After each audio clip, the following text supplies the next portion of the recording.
صحابہ کرام رضی اللہ عنہ کے زہد و فقر کے بیان میں اس بارے میں خود نبی اکرم صلی اللہ علیہ وسلم کا اپنا معمول اور اس کے واقعات جو اس سفر پر دلالت کرتے ہیں کہ یہ چیز حضور صلی اللہ علیہ وسلم کی خود اختیار فرمائی ہوئی اور پسند کی ہوئی تھی، اتنی کثرت سے حدیث کی کتابوں میں پائے جاتے ہیں، ان کا مثال کے طور پر جمع کرنا مشکل ہے۔ حضور صلی اللہ علیہ وسلم کا ارشاد ہے کہ فقر مومن کا تحفہ ہے۔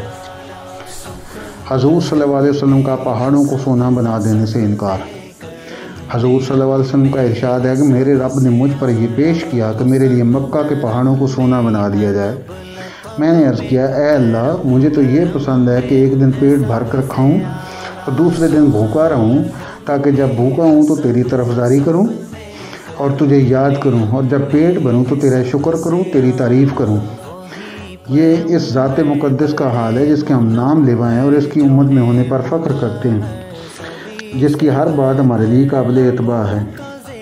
حضرت عمر رضی اللہ عنہ کے وسعت طلب کرنے پر تنبیہ اور حضور صلی اللہ علیہ وسلم کے گزر کی حالت۔ بیویوں کی بعد زیادتیوں پر ایک مرتبہ حضور اقدس صلی اللہ علیہ وسلم نے قسم کھا لی تھی کہ 1 مہینہ تک ان کے پاس نہ جاؤں گا تاکہ ان کو تنبیہ ہو، اور علیحدہ اوپر ایک حجرہ میں قیام فرمایا لیا۔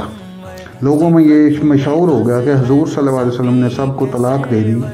حضرت عمر رضی اللہ عنہ اس وقت اپنے گھر میں تھے۔ جب یہ خبر سنی تو دوڑے ہوئے تشریف لائے اور مسجد میں دیکھا کہ لوگ متفرق طور پر بیٹھے ہوئے حضور صلی اللہ علیہ وسلم کے رنج اور غصہ کی وجہ سے رو رہے ہیں۔ بیویاں بھی اپنے گھروں میں رو رہی ہیں۔ اپنی بیٹی حضرت حفصہ رضی اللہ عنہا کے پاس تشریف لے گئے، وہ بھی مکان میں رو رہی تھیں۔ فرمایا کہ اب کیوں رو رہی ہو؟ کیا میں نے ہمیشہ اس سے ڈرایا نہیں تھا کہ حضور صلی اللہ علیہ وسلم کی ناراضگی کی کوئی بات نہ کیا کر؟ اس کے بعد مسجد میں تشریف لائے، وہاں ایک جماعت ممبر کے پاس بیٹھی رو رہی تھی۔ تھوڑی دیر وہاں بیٹھے رہے، مگر شدت رنج سے بیٹھا نہ گیا تو حضور صلی اللہ علیہ وسلم جس جگہ تشریف فرما تھے اس کے قریب تشریف لے گئے، اور حضرت ربا جو زینہ کے پر پاؤں لٹکائے بیٹھے تھے اندر حاضری کی اجازت چاہی۔ انہوں نے حضرت خدمت ہو کر حضرت عمر رضی اللہ عنہ کے لیے اجازت مانگی، مگر حضور صلی اللہ علیہ وسلم نے سکوت فرمایا، کوئی جواب نہ دیا۔ حضرت ربا رضی اللہ عنہ نے آ کر یہی جواب حضرت عمر کو دے دیا کہ میں نے عرض کر دیا تھا، مگر کوئی جواب نہیں ملا۔ حضرت عمر رضی اللہ عنہ مایوس ہو کر ممبر کے پاس آ بیٹھے، مگر بیٹھا نہ گیا تو پھر تھوڑی دیر میں حاضر ہو کر حضرت ربا کے ذریعے پھر دوبارہ اجازت چاہی۔ اسی طرح 3 مرتبہ پیش آیا کہ یہ بتابی سے غلام کے ذریعہ اجازت مانگتے رہے، مگر ادھر سے سکوت اور خاموشی رہی۔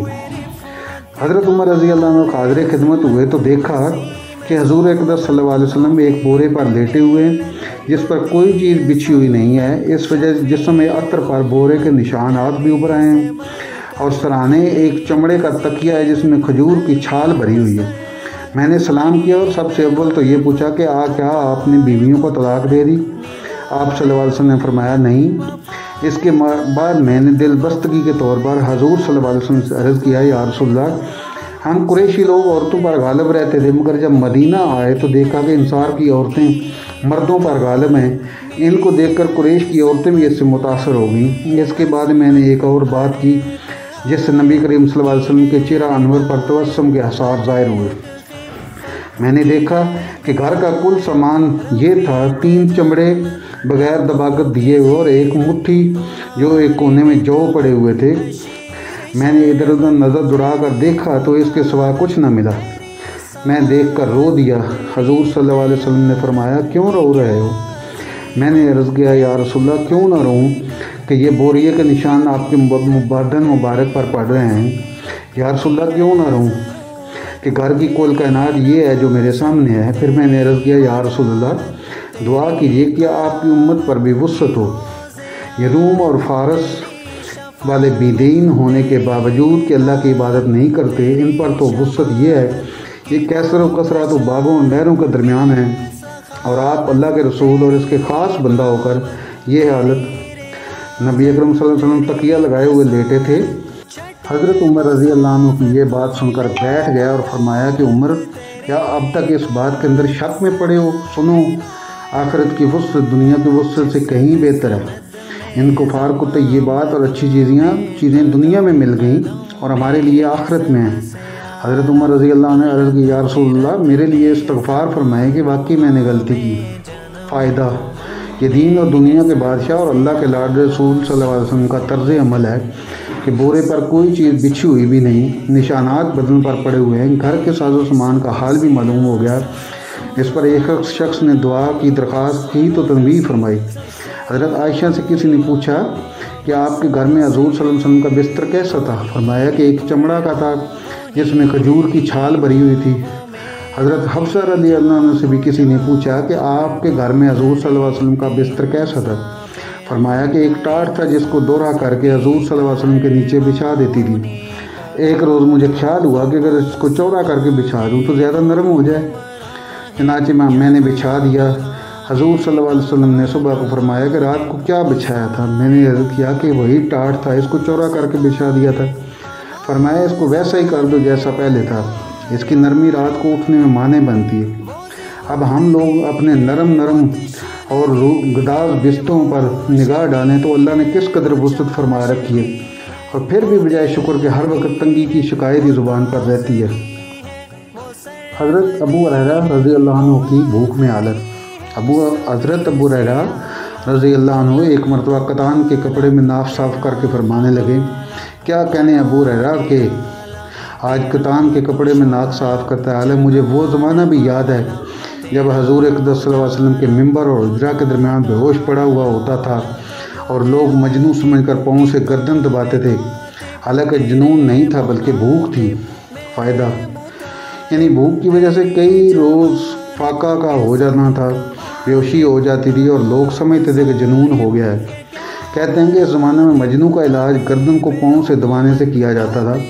حضرت ابو ہریرہ رضی اللہ عنہ بڑے صابر اور کانے لوگوں میں سے تھے، کئی وقت فاقہ میں گزر جاتے تھے۔ حضور صلی اللہ علیہ وسلم کے بعد اللہ نے فتوحات فرمائیں تو ان پر بھی تونگری آئی، اس کے ساتھ ہی بڑے عابد تھے۔ ان کے پاس ایک تھیلی تھی جس میں کھجور کی گٹھلیاں بھری رہتی تھیں، اس پر تسبیح پڑھا کرتے تھے۔ جب وہ ساری تھیلی خالی ہو جاتی تو باندھی اس کو پھر بھر کر پاس رکھ دیتی۔ ان کا یہ بھی معمول تھا کہ خود اور بیوی اور خادم 3 دن آدمی رات کے 3 حصے کر لیتے اور نمبر والے ایک شخص تینوں میں سے عبادت میں مشغول رہتا۔ حضرت ابو بکر صدیق رضی اللہ عنہ کا بیت المال سے وظیفہ۔ حضرت ابو بکر صدیق رضی اللہ عنہ کے یہاں کپڑے کی تجارت ہوتی تھی اور اسی گزر اوقات تھا۔ جب خلیفہ بنائے گئے تو حسب معمول صبح کو چند چادریں ہاتھ پر ڈال کر بازار میں فروخت کے لیے تشریف لے گئے۔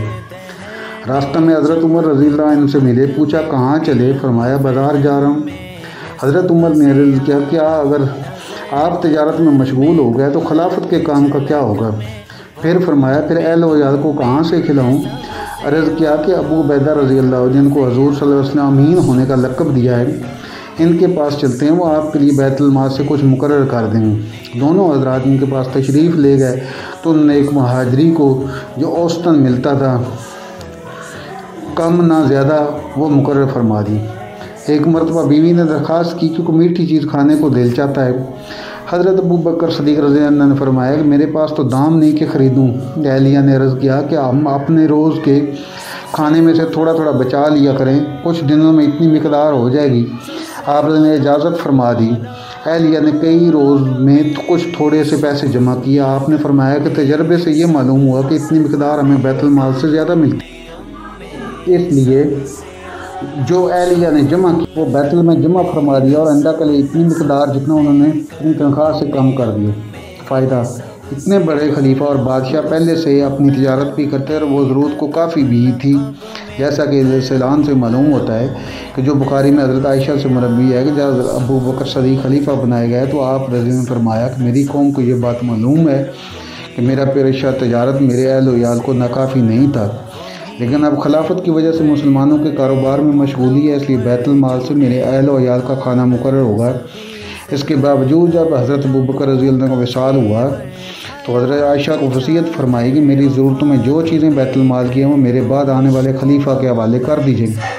حضرت عمر رضی اللہ عنہ فرماتے ہیں آپ کے پاس کوئی دینار یا درہم نہیں تھا، ایک اونی دودھ کی، ایک پیالہ، ایک خادم تھا، بعض روایات میں ایک اوڑھنا، ایک بچھونا بھی آیا۔ یہ اشیاء جب حضرت عمر رضی اللہ عنہ کے پاس نیابت میں پہنچی تو آپ نے فرمایا کہ اللہ تعالیٰ ابو بکر پر رحم فرمائیں۔ حضرت عمر رضی اللہ عنہ کا بیت المال سے وظیفہ۔ حضرت عمر رضی اللہ عنہ بھی تجارت کیا کرتے تھے۔ جب خلیفہ بنائے گئے تو بیت المال سے وظیفہ مقرر ہوا۔ مدینہ طیبہ میں لوگوں کو جمع کر کے ارشاد فرمایا کہ میں تجارت کیا کرتا تھا، اب تم لوگوں نے اس میں مجھے مشغول کر دیا ہے، اس لیے اب گزارا کی کیا صورت ہو۔ لوگوں نے مختلف مقداریں تجویز کی۔ حضرت علی کرم اللہ وجہ چپ بیٹھے تھے۔ حضرت عمر رضی اللہ عنہ دریافت فرمایا کہ تمہاری کیا رائے ہے؟ آپ نے فرمایا کہ توسط کے ساتھ جو تمہیں اور تمہارے گھر والوں کو کافی ہو جائے۔ حضرت عمر رضی اللہ عنہ نے اس رائے کو پسند فرمایا اور قبول کر لیا اور متوسط مقدار تجویز ہو۔ اس کے بعد ایک مرتبہ ایک مجلس میں، جس میں خود حضرت علی رضی اللہ عنہ بھی تھے اور حضرت عثمان، حضرت زبیر، حضرت طلحہ بھی شریک تھے، یہ ذکر آیا کہ حضرت عمر رضی اللہ عنہ کی وظیفہ میں اضافہ کرنا چاہیے کہ گزر میں تنگی ہوتی ہے، مگر ان سے عرض کرنے کی ہمت نہ ہوئی۔ اس لیے ان کی صاحبزادی حضرت حفصہ رضی اللہ عنہ، جو حضور صلی اللہ علیہ وسلم کی بیوی ہونے کی وجہ سے ام المومنین بھی تھی، ان کی خدمت میں یہ حضرات تشریف لے گئے اور ان کے ذریعہ سے حضرت عمر رضی اللہ عنہ کی اجازت اور رائے معلوم کرنے کی کوشش کی، اور ساتھ ہی یہ بھی کہہ دیا کہ ہم لوگوں کے نام معلوم نہ ہوں۔ حضرت حفصہ رضی اللہ عنہ نے جب حضرت عمر رضی اللہ عنہ سے اس کا تذکرہ کیا تو چہرہ پر غصہ کے آثار ظاہر ہوئے۔ حضرت عمر رضی اللہ عنہ نے نام دریافت کیے۔ حضرت حفصہ رضی اللہ عنہ نے عرض کیا کہ پہلے آپ کی رائے معلوم ہو جائے۔ حضرت عمر رضی اللہ عنہ نے فرمایا کہ مجھے ان کے نام معلوم ہو جاتے تو ان کے چہرے بدل دیتا، یعنی ایسی سزائیں دیتا کہ منہ پر نشان پڑ جاتے۔ تو ہی بتا کہ حضور صلی اللہ علیہ وسلم کا عمدہ سے عمدہ لباس تیرے گھر میں کیا تھا؟ انہوں نے عرض کیا کہ وہ 2 کپڑے گروی رنگ کے جن کو حضور صلی اللہ علیہ وسلم جمعہ کے دن یا کسی وفد کی وجہ سے پہنتے تھے۔ پھر فرمایا کہ کون سا کھانا تیرے یہاں عمدہ سے عمدہ کھایا؟ عرض کیا کہ ہمارا کھانا جو کی روٹی تھی، ہم نے گرم گرم روٹی پر گھی کے ڈبہ کی تل چھٹ الٹ کر اس کو ایک مرتبہ چپیٹ دیا تو حضور صلی اللہ علیہ وسلم خود بھی اس کو مزے لے کر نوش فرما رہے تھے اور دوسروں کو بھی کھلاتے تھے۔ فرمایا کون سا بستر عمدہ ہوتا تھا جو تیرے یہاں بچھاتے تھے؟ عرض کیا ایک موٹا سا کپڑا تھا، گرمی میں اس کو چوڑا کر کے بچھا لیتے تھے اور سردی میں آدھے کو بچھا لیتے اور آدھے کو اوڑھ لیتے۔ فرمایا حفصہ ان لوگوں تک یہ بات پہنچا دے کہ حضور صلی اللہ علیہ وسلم نے اپنے طرز عمل سے ایک اندازہ مقرر فرما دیا اور امید آخرت پر کفایت فرمائی۔ میں بھی حضور صلی اللہ علیہ وسلم کا اتباع کروں گا۔ میری مثال اور میرے وہ 2 ساتھی حضور اقدس صلی اللہ علیہ وسلم اور حضرت ابوبکر صدیق کی مثال ان 3 شخصوں کی سی ہے جو ایک راستہ پر چلے۔ پہلا شخص ایک توشہ لے کر چلا اور مقصد کو پہنچ گیا، دوسرے نے بھی پہلے کا اتباع کیا اور اسی کے طریقہ پر چلا، وہ بھی پہلے کے پاس پہنچ گیا۔ پھر تیسرے شخص نے چلنا شروع کیا، اگر وہ ان دونوں کو طریقہ پر چلے گا تو ان کے ساتھ مل جائے گا، اور اگر ان کے طریقہ خلاف چلے گا تو کبھی بھی ان کے ساتھ نہیں مل سکے گا۔ فائدہ یہ اس شخص کا حال ہے جس سے دنیا کے بادشاہ ڈرتے تھے، کانپتے تھے کہ کس زائدانہ زندگی کے ساتھ عمر گزار دی۔ ایک مرتبہ آپ رضی اللہ عنہ خطبہ پڑھ رہے تھے اور آپ کی لنگی میں 12 پیمان تھے، جس میں سے ایک چمڑا کا تھا۔ ایک مرتبہ جمعہ کی نماز کے لیے تشریف لانے میں دیر ہوئی تو تشریف لا کر معذرت فرمائی کہ مجھے اپنے کپڑے دھونے میں دیر ہوئی اور ان کپڑوں کے علاوہ اور کپڑے نہیں تھے۔ ایک مرتبہ حضرت عمر رضی اللہ کھانا نوش فرما رہے تھے کہ غلام نے آ کر عرض کیا کہ عتبہ بن ابی فرقد حاضر ہوئے ہیں۔ آپ نے اندر آنے کی اجازت فرمائی اور کھانے کی توازو فرمائی۔ وہ شریک ہو گئے تو ایسا موٹا کھانا تھا کہ نگلا نہ گیا۔ انہوں نے عرض کیا کہ چھنے ہوئے آٹے کا کھانا بھی تو ہو سکتا تھا۔ آپ نے فرمایا کیا سب مسلمان میدا کھا سکتے ہیں؟ عرض کیا یہ کہ سب تو نہیں کھا سکتے۔ فرمایا کہ افسوس تم یہ چاہتے ہو کہ میں اپنی ساری لذتیں دنیا ہی میں ختم کر دوں۔ اسی قسم کے سینکڑوں ہزاروں نہیں بلکہ لاکھوں واقعات ان حضرات کرام کے ہیں، ان کا اعتبار نہ اب ہو سکتا ہے نہ ہر شخص کو کرنا بھی چاہیے کہ اتنی وہ قوت رکھتا ہے، جس کی وجہ سے تحمل بھی ان کا اس زمانہ میں دشوار ہے۔ اسی وجہ سے زمانہ میں مشائخ تصوف ایسے مجاہدوں کی اجازت نہیں دیتے جس سے ذوق پیدا ہو کہ قوت پہلے ہی سے ہی ضعیف ہیں۔ ان حضرات کو اللہ جل شانہ قوت بھی عطا فرمائی تھی، البتہ یہ ضروری ہے کہ اتباع کی خواہش اور تمنا ضرور رکھنا چاہیے کہ اس کی وجہ سے آرام طلبی میں کچھ کمی واقع ہوتی ہے اور نگاہ کچھ تو نیچی رہے اور اس زمانہ کا مناسب اعتدال پیدا ہو جائے کہ ہم لوگ ہر وقت لذات دنیا میں پڑتے چلے جاتے ہیں اور ہر شخص اپنے سے زیادہ مال و دولت والے کی طرف نگاہ رکھتا ہے، اس رت میں مرا جاتا ہے کہ فلاں شخص مجھ سے زیادہ وسعت میں ہے۔ حضرت بلال رضی اللہ عنہ کا حضور اکرم صلی اللہ علیہ وسلم کے لیے ایک مشرک سے قرض لینا۔ حضرت بلال رضی اللہ عنہ نے ایک صاحب سے پوچھا کہ حضور اقدس صلی اللہ علیہ وسلم کے اخراجات کی کیا صورت ہوتی ہے؟ حضرت بلال رضی اللہ عنہ نے فرمایا کہ حضور صلی اللہ علیہ وسلم کے پاس کچھ جمع تو رہتا ہی نہیں تھا، یہ خدمت میرے سپرد تھی، جس کی صورت یہ تھی کہ کوئی مسلمان بھوکا آتا تو حضور اقدس صلی اللہ علیہ وسلم مجھے ارشاد فرما دیتے، میں کہیں سے قرض لے کر اس کو کھانا کھلا دیتا۔ کوئی ننگا آتا تو مجھے ارشاد فرما دیتے ہیں، میں کسی سے قرض لے کر اس کو کپڑا پہنا دیتا۔ یہ صورت ہوتی رہتی تھی۔ ایک مرتبہ ایک مشرک مجھے ملا، اس نے مجھ سے کہا کہ مجھے وسعت اور ثروت ہے تو کسی سے قرض نہ لیا کر، جب ضرورت ہوا کرے مجھ سے ہی قرض لے لیا کر۔ میں نے کہا اس سے بہتر کیا ہوگا؟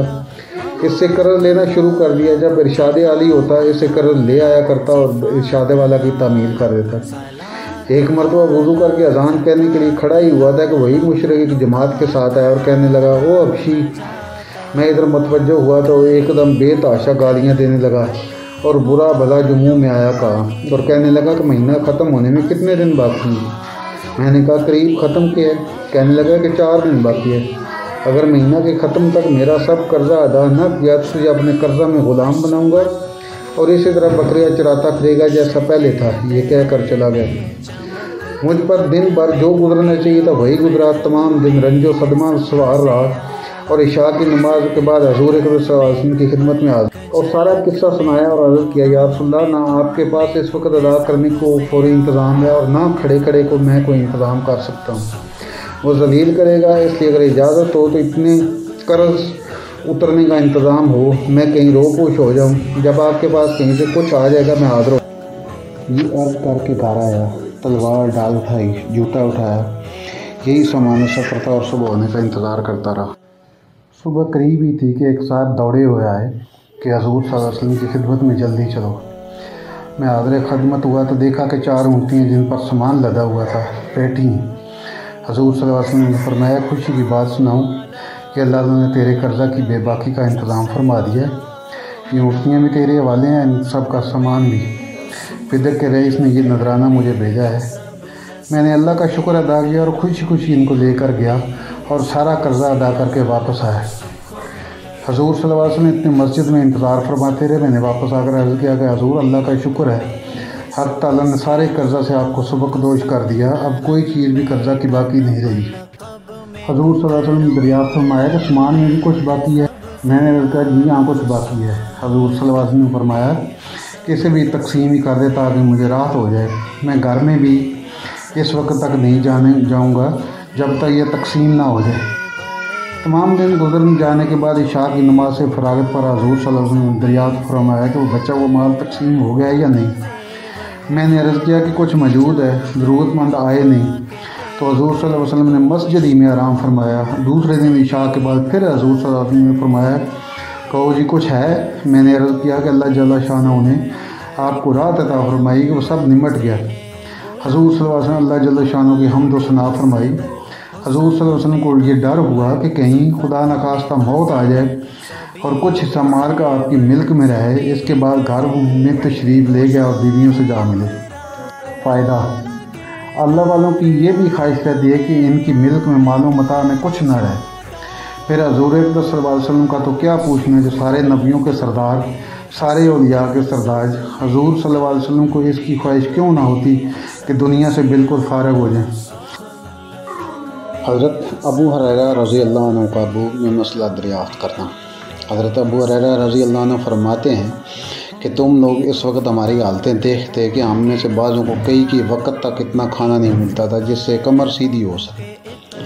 میں بھوک کی وجہ سے جگر کو زمین میں چٹپٹا دیتا تھا اور کبھی پیٹ کے بل پڑا رہتا اور کبھی پیٹ پر پتھر باندھ لیتا تھا۔ ایک مرتبہ میں راستہ میں بیٹھ گیا جہاں کو ان حضرات کا راستہ تھا۔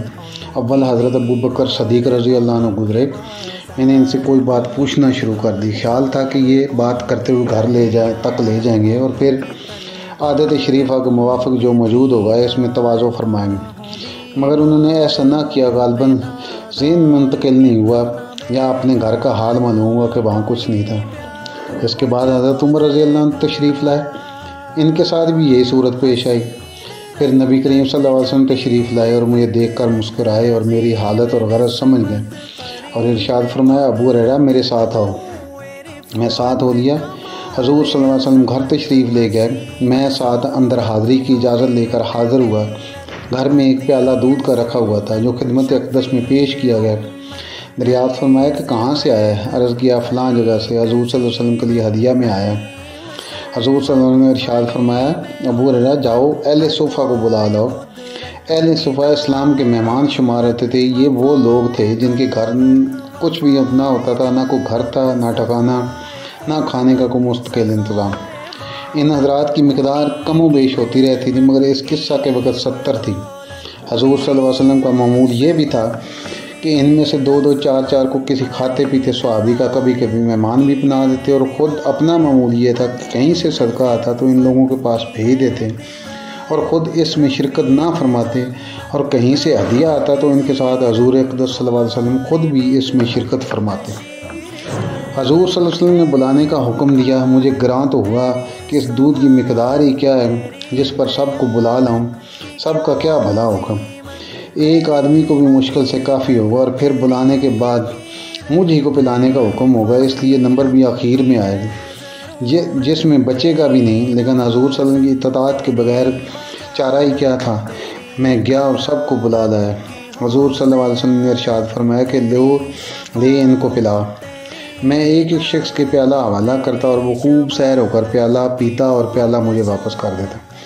اسی طرح سب کو پلایا اور سب سیر ہو گئے تو حضور صلی اللہ علیہ وسلم نے پیالہ دست مبارک میں لے کر مجھے دیکھا اور تبسم فرمایا، پھر فرمایا کہ بس اب تو میں اور تو ہی باقی ہیں۔ میں نے عرض کیا کہ بے شک۔ فرمایا کہ لے پی۔ میں نے پیا۔ ارشاد فرمایا اور پی۔ میں نے اور پیا۔ بلاخر میں نے یا رسول اللہ اب میں نہیں پی سکتا۔ اس کے بعد حضور صلی اللہ علیہ وسلم نے سب کا بچا ہوا خود نوش فرمایا۔ حضور صلی اللہ علیہ وسلم کا صحابہ رضی اللہ عنہ سے 2 شخصوں کے بارے میں احوال۔ نبی کریم صلی اللہ علیہ وسلم کی خدمت میں کچھ لوگ حاضر تھے کہ ایک شخص سامنے سے گزرا۔ حضور صلی اللہ علیہ وسلم نے دریافت فرمایا کہ تم لوگوں کی اس شخص کے بارے میں کیا رائے ہے؟ عرض کیا یا رسول اللہ شریف لوگوں میں سے ہے، واللہ اس قابل ہے کہ اگر کہیں نکاح کا پیغام دے تو قبول کیا جائے، کسی کی سفارش کرے تو مانی جائے۔ حضور صلی اللہ علیہ وسلم سن کر خاموش ہو گئے۔ اس کے بعد ایک اور سامنے سے گزرے۔ حضور صلی اللہ علیہ وسلم نے ان کے متعلق بھی سوال کیا۔ لوگوں نے کہا یا رسول اللہ ایک مسلمان فقیر ہے، کہیں منگنی کرے تو بیاہ نہ جائے، کہیں سفارش کرے تو قبول نہ کی جائے، بات کرے تو کوئی متوجہ نہ ہو۔ آپ صلی اللہ علیہ وسلم نے ارشاد فرمائے ان پہلے جیسوں سے اگر ساری دنیا بھر جائے تو ان سب سے یہ شخص بہتر ہے۔ فائدہ مطلب یہ ہے کہ میں دنیاوی شرافت اللہ کے یہاں کچھ بھی وقت نہیں رکھتی۔ حضور صلی اللہ علیہ وسلم سے محبت کرنے والے پر فقر کی دوڑ۔ ایک صحابی حضور صلی اللہ علیہ وسلم کی خدمت میں حاضر ہوئے اور عرض کیا یا رسول اللہ مجھے آپ سے محبت ہے۔ حضور صلی اللہ علیہ وسلم نے فرمایا دیکھ کیا کہتا ہے۔ انہوں نے پھر یہی عرض کیا کہ مجھے آپ سے محبت ہے۔ حضور صلی اللہ علیہ وسلم نے پھر یہی ارشاد فرمایا۔ جب 3 مرتبہ یہ سوال و جواب ہوا تو حضور صلی اللہ علیہ وسلم نے فرمایا کہ اگر تم اپنی بات میں سچے ہو تو فقر کے اوڑھنے بچھانے کے لیے تیار ہو جائے، اس لیے کہ مجھ سے محبت رکھنے والوں کی طرف فقر ایسے زور سے دوڑتا ہے جیسے پانی اونچائی سے نیچے کی طرف دوڑتا ہے۔ فائدہ یہی وجہ ہے کہ حضرات صحابہ کرام رضوان اللہ اجمعین تو اکثر فقر و فاقہ میں ہی رہے۔ اکابر محدثین، اکابر صوفیاء، اکابر فقہاء بھی توانگری میں زیادہ نہیں رہے۔ قریہ العنبر میں فقر کی حالت۔ نبی کریم صلی اللہ علیہ وسلم نے رجب 8 ہجری میں سمندر کے کنارے ایک لشکر 300 آدمیوں کا جن میں پر حضرت ابو عبیدہ رضی اللہ عنہ امیر بنائے گئے تھے بھیجا۔ حضور اقدس صلی اللہ علیہ وسلم نے ایک تھیلی میں کھجوروں کو توشہ بھی ان کو دیا۔ 15 روز ان حضرات کا وہاں قیام رہا اور توشہ ختم ہو گیا۔ حضرت قیس رضی اللہ جو اس قافلہ میں تھے مدینہ منورہ میں قیمت ادا کرنے کے وعدہ پر قافلہ والوں سے اونٹ خرید کر ذبح کرنا شروع کیا اور 3 اونٹ روزانہ ذبح کرتے، مگر تیسرے دن امیر قافلہ نے اس خیال سے کہ سواریاں ختم ہو جائیں گی تو واپسی بھی مشکل ہو جائے گی، ذبح کی ممانعت کر دی اور سب لوگوں کے پاس اپنی جو کچھ کھجوریں موجود تھیں جمع کر کے ایک تھیلی میں رکھ لیں اور ایک ایک کھجور روزانہ تقسیم فرما دیا کرتے۔ جس کو چوز کر یہ رات پانی پی لیتے اور رات تک کے لیے یہی کھانا تھا۔ کہنے کو مختصر سی بات ہے، مگر لڑائی کے موقع پر جب کہ قوت اور طاقت کی بھی ضرورت ہو ایک کھجور پر دن بھر گزارا دینا دل و جگر کی بات ہے۔ چنانچہ حضرت جابر رضی اللہ عنہ نے جب یہ قصہ لوگوں کو حضور صلی اللہ علیہ وسلم کے بعد سنایا تو ایک شاگرد نے عرض کیا کہ حضرت ایک کھجور کیا کام دیتی ہے؟ آپ نے فرمایا اس کی قدر جب معلوم ہوئی جب وہ بھی نہ رہی کہ اب بجز فاقہ کے کچھ نہ تھا، درخت کے خشک پتے جھاڑتے اور پانی میں بھگو کر کھا لیتے۔ مجبوری سب کچھ کرا دیتی ہے اور ہر تنگی کے بعد اللہ جل شانہ کہ یہاں سے سہولت ہوتی ہے۔ حق تعالیٰ نے ان تکالیف و مشقتوں کے بعد سمندر سے ایک مچھلی ان لوگوں کو پہنچائی جس کو عنبر کہتے ہیں۔ اتنی بڑی تھی کہ 18 روز تک یہ حضرات اس میں سے کھاتے رہے اور مدینہ منورہ پہنچنے تک اس کا گوشت توشوں میں ساتھ تھا۔ حضور صلی اللہ علیہ وسلم کے سامنے جب سفر کا مفصل قصہ سنایا گیا تو حضور صلی اللہ علیہ وسلم نے ارشاد فرمایا کہ یہ اللہ کا ایک رزق تھا جو تمہاری طرف بھیجا گیا۔ فائدہ: مشقت اور تکالیف اس دنیا میں ضروری ہیں اور اللہ والوں کو خاص طور پر پیش آتی ہیں۔ اسی وجہ سے حضور صلی اللہ علیہ وسلم کے ارشاد ہے انبیاء علیہ السلام کو سب سے زیادہ مشقت میں رکھا جاتا ہے، پھر جو سب سے افضل ہوں، پھر ان کے بعد جو بقیہ میں افضل ہوں۔ آدمی کی آزمائش اس کی دینی حیثیت کے موافق ہوتی ہے اور ہر مشقت کے بعد اللہ کی طرف سے اس کے لطف و فضل سے سہولت بھی عطا ہوتی ہے۔ یہ بھی غور کیا کریں کہ ہمارے بڑوں پر کیا کیا گزر چکا اور یہ سب دین ہی کی خاطر تھا۔ اس دین کو پھیلانے میں جس کو آج ہم اپنے ہاتھوں سے کھو رہے ہیں، ان حضرات نے فاقے کیے، پتے کھائے، اپنا خون بہایا اور اس کو پھیلایا جس کو ہم آج باقی بھی نہیں رکھ سکے۔